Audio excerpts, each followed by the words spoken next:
Welcome, folks. This is Token Edge Raw on the YouTube channel, and yeah, welcome to my third video. Is it third or fourth? No, third video. Yeah. And I'm going to be showing you basically the setup of how I usually put my comics together. Only just a brief setup, but just give you a small synopsis of what is in store and what I do anyway, sort of thing. So. Okay, my love for comics, my love for illustration design is just so strong. I just love it, and I try to obviously arrange a proper setup, and that's easy to work from, as well as obviously having it laid out so that I can obviously go from computer to my. Let me show you here. I'm doing this. I'm working on something at the moment. To pencil drawing, and then obviously to Wacom tablet. So everything is close and is accessible. So I've just actually recently bought a new board image anyway, so I can make everything work for me, and I don't have to go and borrow one. So yeah, let me show you. So basically, what it is, this is one of the pages of my comic, which I just released and published. You can actually go to my YouTube channel, my actual website, which is www.tokenedge.com, in case you forgot. But yeah, so it starts off really here as a pencil drawn image, and then from pencil to pen and ink. Now, usually when you're scanning in a pen image, usually even once you've rubbed it out all the pencil marks, you normally are left with a grey, only a dark grey gradient around it, because it's not completely and solidly black. So what you do is, after you've scanned it in and you've got your image there, you go, so this is your page here, yeah? So you go to, and it will come up usually on the layers, as making sure that you obviously have it as a layer to actually select the black lined images, so that you can convert, and then that's where you can put in the color. This is exactly how I like to work anyway. Everyone works differently.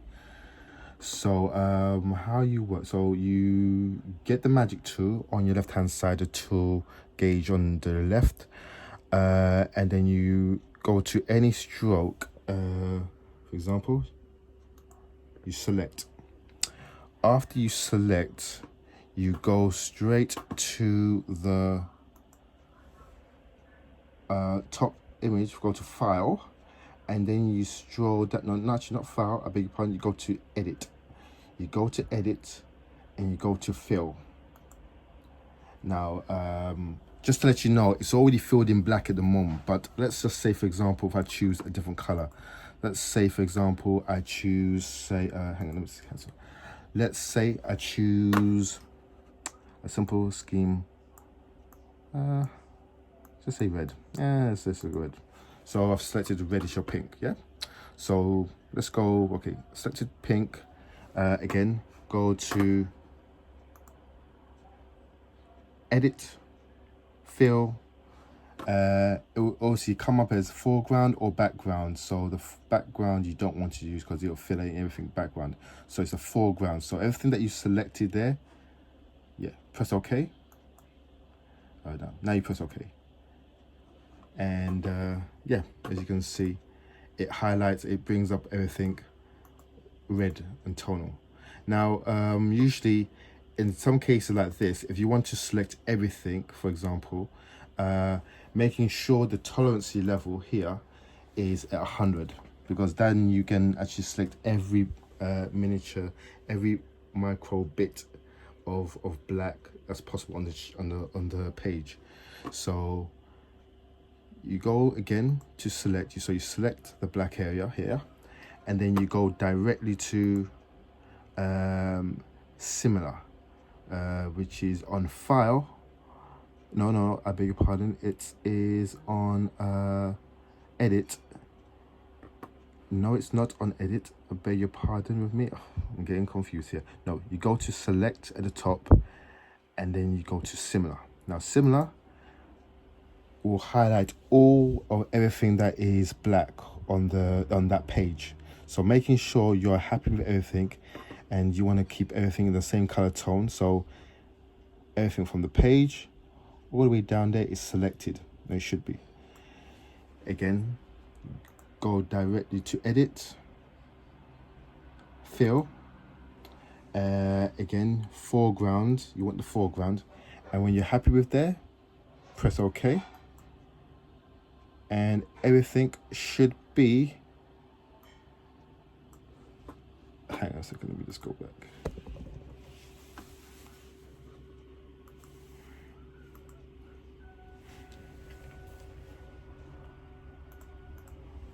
Yeah. And there you have it. You know, that's your best way. And this way, the reason I say this way is good is because, again, it all becomes a digitized art piece, as opposed to it being almost like a gray scale gradient. I feel appeal, because obviously when it comes to printing, you don't want to see any stroke areas within the black, because it almost, not unless you're doing it deliberately. But if you're looking just to highlight it, this is just one of the key areas where I'd like to do. There are people that actually go onto Adobe Illustrator and like to render each and every bit like that way, which is good. Might be a bit longer, and I'm still adjusting to getting used to working on the Wacom tablet and using the pen tool.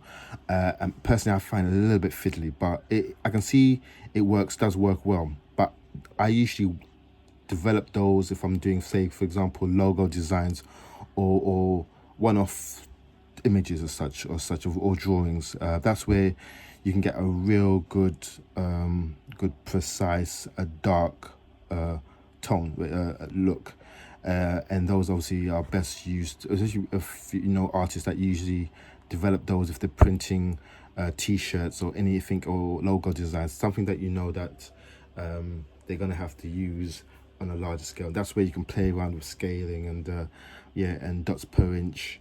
Obviously, again, making sure the dots per inch is at the highest. Usually 300 would be the best. The DPI is the best. Go any higher, you can. It just means it takes up a lot of files and space, and it will obviously cause your computer over the course of time to slow down. But yeah, that is just one of the examples. Very simple, very simple. Let's go back to the beginning of that one. Say, and that's when you can obviously, if you want to start to add in the color tones. So let's just go to where it was here. So for example, if let me see which of the ones that I did already. Let's have a look. Okay, so right, as you can see, I'd already pre-done this style already, and obviously I did all my art, I did all my painting inside. So for example, so again, you would use on the Wacom tablet. Obviously, if you're using this, that's when you can obviously start to paint in areas and tones. What I've just done there is a mistake. So what I've done is I've worked on top of the digitized lined layer image. Whenever you're doing this, make sure, and you're working on an area, make sure you select a new layer. And the reason being is that you can actually obviously use the color tones per layer. So for example, if you make a mistake, at least you can go back. What you'll find is that if you end up doing it even in the same layer and you put the color in and you make a mistake, sometimes it's very hard to go back. So I always suggest for artists, which are ones that don't know or ones that are looking to come into making their own comic, make sure that you use make sure for every color type that you have a layer, and all it does is it makes things that much easier. So let me bring all the layers up, all of them coming up. Yeah, that's what happens. So again, if you say you wanted to take one off, you can take that image and then put something on. If you want to put another image, you can. it just makes, like I said, life so easier, and then you don't have to go back. The worst thing is to make a mistake and then you have to go kind of all the way back, or well, not so much. There's ways you can correct it, but sometimes it's, you know, if you're precise with how you work and how you like to develop your look, you don't tend to want to sort of go and make things an arduous task. Otherwise, yeah, otherwise it's just a problem there. Yeah, and that's it really. I mean, that's as far as developing the color types is concerned. That's as far. I mean, that's as, you don't really need to know anything other than that, really. Oh, let's go to another section where we talk about. Let me see. Let me take that off. No, don't save. Let's go to one of my other previous pages, and I can show you where text is placed and produced. Okay, let's see. Okay, we'll bring this one up. Let's bring this page up. Let me see. This one's a JPEG. Let me see if there's a TIFF.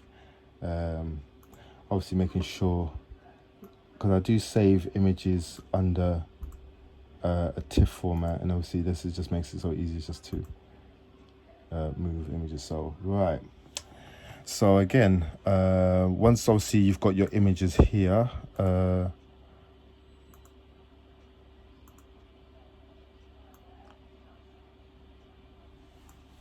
you basically place it on top, and here normally is you'd normally would work separately. So for example, you'd have to work the actually you can actually operate these separately. So I would say you can for example, let's say if you can see the space, hang on, let me see, go to white spot. Let me go to a new page so you can see it properly. Right, okay, new page. You want to make a space bubble, so you go to there, new layer, expand it. That's your speech bubble. Okay, so you want to develop a speech bubble from there. Okay, there. So okay, there. Well, what color you select? Red. Just say, you know, you can take the color off afterwards. Then afterwards you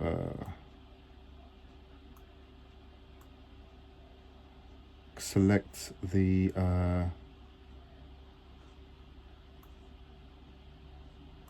I would select usually the polygonal lasso tool, and then you'd normally would make like a sharp triangle piece, and after that select the paint bucket, and then there, so it should be as one. And then when you're ready, take away to your chosen page and place it, voila, like that. Again, and when you want to reduce, now obviously looking at it, it's very big, so what you do, you go to edit, down to transformation, scale, and as you can see, scale is there. Now I'm gonna have to hold it up. So what you do is you hold down on control on the keypad there. As you hold down and you drag along, or making sure you drag along the side, and hey, all right, take care, see ya. And sorry, that was my cousin, by the way. She just passed by, dropped my aunt. I told you it's raw in here. So basically you hold down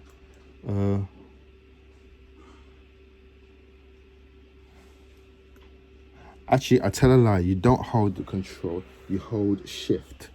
I beg your pardon there. You hold shift down. And as you hold shift down, you drag and the size compresses. Yep. The size compresses. There. So that's the size. Compress to the size you want. Yeah. Okay. After you get the size you want, you're happy, it will say apply transformation. Yep, okay, you got it there. So when you're done, you go to select the magic tool at the top. You drag it to the, again, making sure that you're on the right layer. When it's on the right layer, you select to red. Now, obviously, you want it to the chosen color. And in this case, we're doing it white. But again, it depends on what speech you're doing it and how you want to have it illustrated. Nowadays, in comics, you can have it in different colors. And those colors usually symbolize a voice change, a mood shift, some sort of look to give you the sense of an ominous presence as such. But obviously we can keep it traditional, we keep it white. So white, we go again to the paint bucket tool, select, there you go. And now that it's white, say for example, again, you might notice there's no white black outline around it. So let me just take it to this page still. So as you probably well know, let's turn that black. Let's turn the background black so you can actually see all to the dark color tone. So select gradient, no, select paint tool, background. We're changing the background look, and there you have it. Now we're gonna make sure this has a black outline. Okay. So what we do is once we go, we select, making sure it's selected on the on its layer. So, yep, we go to where do you go? You go directly to layer. You select layer style, and under layer style, you head all the way down to stroke. And on stroke, it will come up with the color outline you want to do. So we're gonna obviously choose the black. Black is there. You probably will notice as well that the size is giving you 10. And if you think 10's a bit too much, then, which I think it is, because that's the look of 10, a little bit too big. I think usually between 5 and 6 is best sufficient. So put it to 5. Yeah, 5's all right. But again, it really depends on the size of the speech bubble. So again, but we're going to take 5 for this example, because obviously we're going to get into so much detail. We could be here for ages. And if, for example, if you notice that outline is drawn on the outside perspective, yeah, the stroke. But say, for example, you want to have it inside. So let's show you here. So back here it says outside. If you want to select the inside, select the inside, and as you can see, it's changed. Now this gives a more of a defined sharp point, more so compared to the outside. So again, we'll click outside, soft, inside, black. So you look, so you can see, yeah, so you can see the change. Outside stroke, inside stroke. Okay, so we'll select the inside stroke. So once we're okay with that, we press OK, and then there you have it.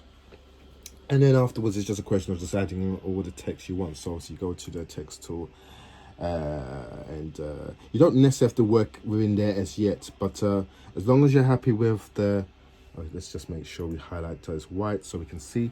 So say, you know, it could be any sort of gibberish, and make sure we have that ready. So when we move inside here, again, we've got to make sure we select the letter tool, highlight, drag, make sure the color we want is black, bring it to black, and there you have it. And then again, it's just a question of reducing within the space. Say for example, it could be 11 centimeter, 11 point, or it could be 12. Yeah, and the key thing is make sure you keep the lettering, the size consistent throughout.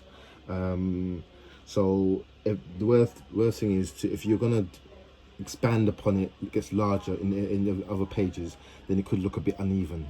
So make sure when all the pages are done that you keep the lettering consistent. And I always say, write it on a piece of paper of what you got the point as, so that at least you know that as you're developing it, the page size is correct, the speech size is correct, and the lettering is correct. Yeah, and then when all said and done, obviously it will look say like this. So, well, not like that, but let's go back to the beginning of yeah. So yeah, you should have something like that. And again, let's select where's to this. So again, on that page, you can kind of move everything around and move it according to where, who's saying what, where. And remember when I mentioned to you about that point? That works really well, because what you're doing is that you're having it obviously come from whoever says what. So it can be a long point or a sharp point. It all depends on the space or where you're going to have the speech. And also, to take one thing to account is when you've got this, make sure you have enough space to plan and to put on your page, because the worst thing is to put and plaster it right in front of an illustration. You know, it would waste all that time you drawing it, and then you're having to obviously put it on a point where, you know, you've got to cover up your drawn image. So whenever you're setting up obviously your layout of your comic, make sure that you've got you know where the lettering, if you've got a long speech, make sure you've got enough space where you're going to have what where, and that you can afford to place the imagery accordingly. Okay. Yeah, and that is that. That's all I can say about that. So I'm not gonna say that. So right, well, I'm not gonna show you so much about issue number 2, which I'm developing, but yeah. But thank you for stopping by and looking on, and I'll hopefully will give you a next video. Hopefully I will develop bring you another video that will showcase what I have to think of what I'm going to be talking about, really. But I'll let you know on all what I'm doing, because basically this channel is about my growth from where I'm at now, a very noble workspace, to where I want to be, which will be obviously on a bigger front and developing on a large scale. And then obviously I will show you the progress of once I've developing issue number 2, to the plastics, to getting them printed, so that you actually get a feeling of how things are, the progression, as well as obviously showing you all where I go in order to market and advertise my work, and to go to all locations. Again, this is all hand it's all just by hand. I don't expect any I don't get any help, but it's fine, because again, I like to be in control of the work and the media I'm developing. It's all about going towards your customer service, and give them a product that they like. I want them to sort of have a good feeling when it comes to this brand, Token Edge, that there is so much more to come. This is just a very small snippet, but again, it's all gonna make sense towards the end, and hopefully at some point in the future, an animated feature film. That was my biggest thing I want to do. Okay, with that being said, thank you, and I will see you in the next episode. Peace. Hey, welcome folks. Here is my setup where I like to work. I recently purchased a new light box for the first time using one, but this one's a flat screen, A3 size. Very good and handy, that I need to work when it comes to moving animations. The back board, A3, again, help to pivot my work, to place it where I need to, so I can work at an angle. Screen, well, my TV, but again, I convert it when I need to obviously manipulate and put the images on top, so I can see what I'm doing, or if I want to post vids out. My laptop, where I mainly work, obviously sending out images, information, social media, works all my access points, and my Wacom tablet that I work on just to push out my work, you know, to put and coordinate my digital work, yeah, I'm never good at these sort of things, but yeah, I always like to put my words to paper, and that's where my work lies. So as well, right now I'm working on this piece, but yeah, my setup, yeah, now this is something I plan to sort of push out and do, and give everyone a sense of you know, don't ever give up, always focus. Things will look small, but then in the overall end of schemes they will be very big. So keep your strong focus, and always never let anyone tell you that you can't. Invest in you, and believe me, you will get to where you need to, which will be always to the top. Nice.